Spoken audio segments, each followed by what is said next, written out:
সালামু আলাইকুম। কেমন আছেন? আশা করি যে যেখানে আছেন ভালো আছেন, সুস্থ আছেন, নিরাপদে আছেন।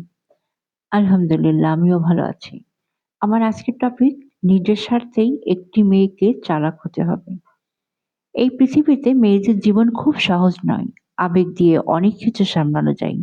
কিন্তু সবকিছু নয়। সমাজ, সম্পর্ক আর বাস্তবতা সব জায়গায় নিজেকে টিকিয়ে রাখতে একজন মেয়ের শুধু ভালো হলেই চলে না। তাকে হতে হয় সচেতন, বুদ্ধিমান এবং বাস্তব জ্ঞানসম্পন্ন। নিজের স্বার্থ বোঝা মানেই খারাপ হওয়া নয়, বরং নিজের জীবনকে নিরাপদ রাখার এক ধরনের বুদ্ধিমত্তা। একটি মেয়ে যখন চালাক হয় তখন সে কাউকে ঠকানোর জন্য নয়, নিজেকে ঠকতে না দেওয়ার জন্য চালাক হয়।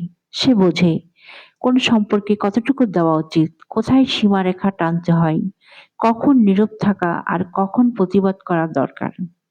অতিরিক্ত সরলতা অনেক সময় জীবনে কষ্ট ডেকে আনে। আর সচেতন চালকত্ব মেয়েকে দেয় আত্মসম্মান, আত্মরক্ষা আর আত্মবিশ্বাস। নিজের স্বার্থ বুঝে চলা মানে হৃদয়হীন হওয়া নয়, বরং নিজের মানসিক শান্তি, নিরাপত্তা আর ভবিষ্যৎকে গুরুত্ব দেওয়া। একজন মেয়ে যখন নিজের জন্য শক্ত অবস্থান নিতে শিখে, তখনই সে সত্যিকার অর্থে শক্তিশালী হয়ে ওঠে। নিজের যত্ন, মানসিক সুস্থতা আর আত্মমর্যাদা বজায় রাখার এমন সচেতন বার্তাই শোনাতে চাই সোহানা অলওয়েজ। কারণ একজন সুস্থ, সচেতন ও আত্মবিশ্বাসী নারীই পারে সুন্দর জীবন গড়তে। Bangladeshi blogger Sohana always. Thanks for watching.